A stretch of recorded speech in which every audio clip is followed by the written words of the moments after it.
I'm Richard Lewis reporting for cadred.org. I'm here as DreamHack Summer 2013 draws to a close. I've got a very special guest, someone I wasn't actually anticipating being able to interview with LCS going on in the background, but we've managed to collar him. It is, of course, Bjergsen from Ninjas In Pyjamas.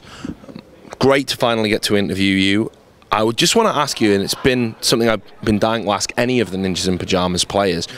Had you heard of Ninjas In Pyjamas as an organisation before you joined them? Because obviously they've got a huge history in Counter-Strike, which our website's heavily focused on. And you're a young League of Legends player, so had you ever heard of the brand? I had definitely heard of NIP. I used to be a Counter-Strike player. Oh, right. I played WoW before League and then Counter-Strike before, both 1.6 and Source and some Go. Just Go when I wanted to have a break from League. I still play some Counter-Strike now. And of course I knew the NIP team, and meeting them is kind of like a fanboy moment, you know, meeting Heaton and stuff like that. But they're really cool guys, really down to earth. Were you any good at Counter-Strike? Serious question. I mean, could you handle yourself on the server?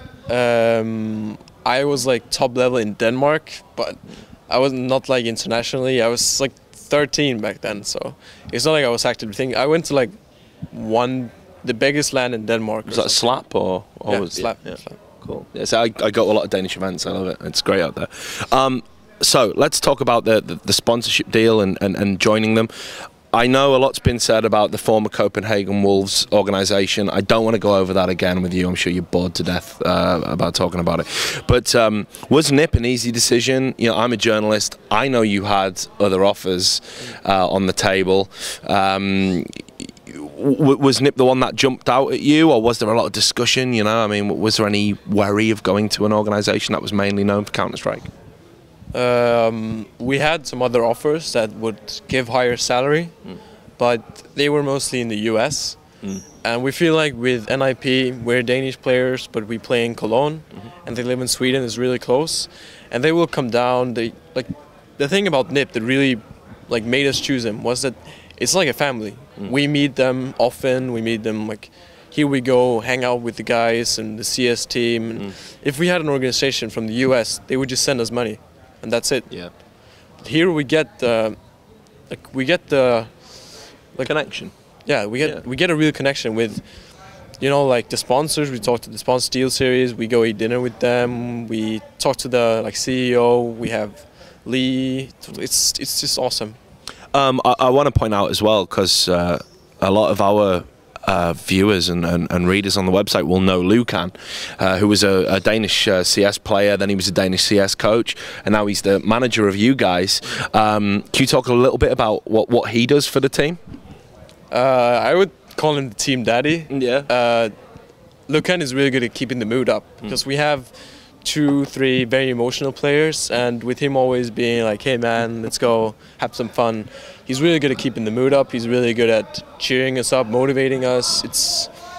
He has his input in the game, but he's not the greatest player, but some of the things we can still think about. Yeah. But he's just, to be honest, he just really keeps up the mood, and it helps us a ton. Obviously no need to keep the mood up at the moment, because you've just beaten Fnatic. You didn't go 0-5. I know that was a big worry in the opening kind of LCS week. A huge victory for you guys, because Fnatic looked amazing. I mean, I watched them play against Gambit. You know, I thought, wow, Fnatic are looking good to go. I talked to them yesterday. So tell me what's going through your mind right now with that great victory. To be honest, yesterday, maybe the day before, we really had some issues that we needed to get fixed. We still haven't fixed all of them, but at least we got the main thing sorted. And I believe that was one of the reasons why we really actually could perform today. But it just feels really great to win against a team like Fnatic, who went first in the spring season, and they're a really strong team. Fnatic was really they're also top contenders for the summer split. They have really good individual players. They come up with new stuff, like the Xandra top and stuff like that. It's things that people haven't seen before, therefore they don't know how to play against it, and yes, Fnatic are really good. Were you worried that a lot's been made of all the new teams in LCS have been starting really strong, and you're there with a new organisation, a new start kind of. Were you worried it maybe falling behind some of the new guys, because you didn't come close to relegation, but you were a contender for it last season. I just honestly think that the new teams took it way more serious. I know that MYM and Alternate have been practicing like crazy. They have been, I don't even know if they had a break. We had like 1.5 months after the relegation. I'm sure they just went home and practiced. They boot camped for like a month, Alternate. We have had breaks. Some of us went to visit our girlfriends, yada yada, you know? Yeah. While those teams just practice and they're showing off. They're winning game after game after game. Does that mean then what you've got planned now? Because it's going to be difficult to practice, right? Because obviously isn't it Moscow next week? Yeah. You're out on the road, so are you worried about maybe not having practice time to be at your best for next week as well? I don't think so, no. I think we have a couple of things to talk about. We just talked about them actually, to really up the efficiency of our practice, which is really the most important part. Because I know some teams can practice 10 hours a day. They might sit and be tired, and they might be doing other things, and they might, just not get anything out of the practice. But we really are going to up the efficiency and tell people what to do, what to practice, what their mistakes are. We're really going hard in on this, and we'll shape up. Now, obviously, I don't want to hammer home the point, but you're quite a young guy, and certainly younger than me. And you've got yourself a great sort of esports career carved out for yourself. You're part of a team in LCS. There's salaries, a lot of prize money at stake. Had it always been your dream, given your gaming history, to carve out yourself a career in esports, or was it something that was a bit easy come, easy go for you? I never, until the last year, before I went into LCS, I never actively thought about it.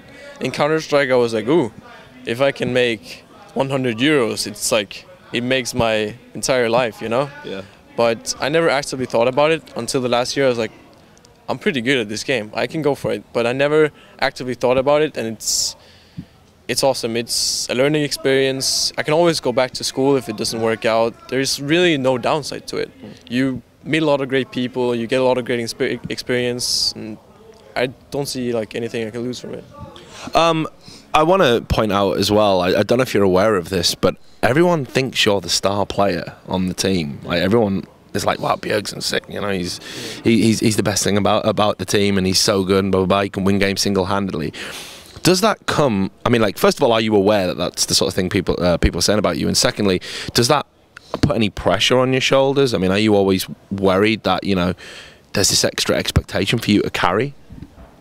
I know in the beginning there was a lot of, Bjergsen Wolves, I remember Jason Kaplan did. But then they kind of went over to look at the rest of the team. Bjergsen is not the entire team, which was kind of a relief for me, because I'm not the entire team. No. Because one player can't carry a team all by himself. People said Froggen did it, but Froggen didn't do it. He did it with the assistance of his team. One can't win 1v5. And I forgot the other part of the question. Well, it was more just Can we cut that out? No. That's great. Don't worry. No one will know. No one will judge you. We like to do our interviews all very informal, so it's good if you made a mistake. I just forgot the second part of the question. I think you even answered it. I think the second part of the question was just like, was there any extra pressure on your shoulders because people perceived you to be the carrier bag? Like, I'm not really a guy to take pressure. I don't know. I feel like the first actual big event that I went to was DreamHack Winter. Last season I went to small Danish events, but never this big. When I played on stage, I was literally shaking. I was just sitting and shaking. Yeah. But then after I played LCS the first week, because I just got back from the break because I wasn't old enough, I felt nervous there. But ever since then, it's just, I'm just not a guy to feel pressure. And I think it's a really great thing to have, because I know people expect a lot from me. Of course, I feel bad when I don't do good or when I lose, but it's not like I sit and I'm like, okay, if I don't do good this game, blah, blah, blah. Because we changed the organization, I didn't feel the pressure. I know some of my teammates did, but I just don't feel the pressure. Is that just a personality trait, or would you say? Have you ever been the kind of guy to get ruffled? To have his jimmies rustled when there's pressure on the horizon, or have you always been a calm guy? I used to be very I have to perform, I have to do this. That's also why I used 3 years ago. I have to admit I was raging a lot in solo queue, because if I didn't do well, I would blame the others. But then eventually I matured, and it's just not. I just told myself, it's not worth it. It's not worth it to be super nervous and you don't play as well as you would. And I just slowly learned from it, and I slowly got better at just trying to ignore the pressure. I'll ask you about DreamHack. I know obviously you guys have sort of been here, but you know, competing in LCS, not obviously competing in the DreamHack tournament. But have you been to a DreamHack before? Have you been to an event this big?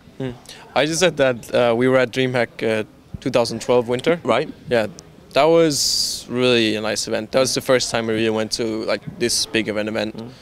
We came through the Bjerg because it was a real risk, because our organization wasn't very rich, so we really had to go all in on this, because they had to get us from Denmark to Sweden, and if we didn't pass the Bjerg, then that wouldn't be too good. But like, we managed to get third or fourth place. Like, they didn't play like a third or fourth place match, and we ended up doing that, and it was above all expectations. It was playing on the stage against former CLGU, EG, was pretty much the greatest experience I've ever had in esports. What about the event kind of atmosphere and you know, interacting with the fans? I was surprised because I saw you guys doing the signing earlier today. They were signing stuff for people, and massive queue, like a huge, you know, right round, you know, past Superman for those that watched the video tour. Was that kind of a bit surreal for you? Honestly, we were afraid that we were going to stand there for 10 minutes and then we were going to leave, because we had said an hour to be there, and we were like, it's going to be so embarrassing. We were 0-4 at the time, and we were like, if we're going to be there for 10 minutes and then like go back, that would be embarrassing. But we stood there for almost 2.5 hours, and people just constantly came. There were a lot of fans that have followed us since Copenhagen Wolves, since we were 09. There was this actual Finnish fan who was really awesome. It was 40-year-old couple who followed us, and they played League, and they asked us about some tips, and it was really awesome doing the signings.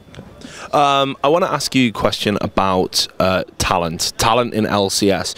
I think obviously a lot of people know the established players, but obviously with the new teams coming into it, having been a kind of guy that's gone under the radar and been deemed, you know, a hot prospect or an up-and-coming yourself, are there any players in this season you think we should be watching that maybe people don't know about? With the new teams, yeah? Yeah. Well, I mean, maybe someone that you feel doesn't get enough attention in an established team. I honestly think that Jaru from MYM is a really unique player. He plays in a different way than all other mids, which, like, it's to be expected what he does. He runs teleport every game, but still he just managed to pull it off, and I really respect him for that. And he's been using teleport for 1.5 years, and he just doesn't change. And it's working out for him, and MYM is 5-0 right now. Yeah. Oh, 4-1, sorry. I mean, they've been playing incredibly well. So, is there anyone else that's caught your eye? I don't know if he's like, I know he doesn't get a lot of attention, but Sora Zero from Lemon Dogs, he's a Danish guy. He's a really good friend of mine. But the thing I like about him is his dedication. I know that when his team tells him, lately they told him practice cannon, and I met him like 5 solo games a day, cannon. Watch his match history, cannon all the way. This guy practices so hard, and he doesn't fool around. Yeah, he's like, they tell him practice these champions, and he practices the living crap out of them, and he's a really good player. So just a final couple of questions. What are you going to be doing in terms of, you know, you talked about things that you need to fix. So what are you guys going to be doing ahead of Moscow and ahead of the whole season? I mean, do you have any kind of special plans, any kind of secret weapons in your arsenal to get you guys further up the LCS standings? There isn't really like a plan. It's just focus and dedication. Like, a new rule that we just made is no Facebook, no Skype, no phone during practice, all day during practice. We have what was it, like, we have girlfriend rules, no girlfriends at events and so forth, so people have their head in the game. Good rule. And just a bunch of things to really help us focus. Also, after every game, usually when we scrimmed, I know 2 of my teammates, I'm not going to name who, but they just went on Skype or Facebook and talked to their girlfriends. But now it's after every game. We talk about what we did wrong, what we did right, and we write it down. So we have like a huge book. just we can read up from. Nice. Okay, well, look, it's been very illuminating. It's been great to finally interview you. I think you're a great team. I certainly liked you guys at Copenhagen Wolves and enjoyed following you a lot. So I wish you all the best for the season. I will let you do shout-outs because I know you've got sponsors. That's Lucan over there in the background. He's like, shout out sponsors. So I'll let you, if you can remember them all. No. Okay, I would like to thank Talia, BenQ, Thor and Steel Series for sponsoring us. Also Orkbite. I don't want to forget Orkbite. Orkbite makes awesome clothes. We have these onesies. I haven't seen you wear them yet. But they're mostly for like winter time. They're really comfortable. I love them so much. Nice. They're really awesome. Any personal shout outs for you? I would like to thank my girlfriend for being so patient with me, because when I told her about the girlfriend rule, both no chatting and not being at an event, she was very supportive. She wasn't like, oh my god, blah blah blah. She was, okay, it's your job. She understands, and I really appreciate her. So thanks, Annika. Should put a ring on a finger, bro. They don't come along too often. Girls who understand games, what a rarity they are. Anyway, that was Bjergsen for Ninjas in Pyjamas. Great to interview him. Hope you've enjoyed it. Do stay tuned. We're going to have one or more interviews as it winds down here. DreamHack Summer 2013.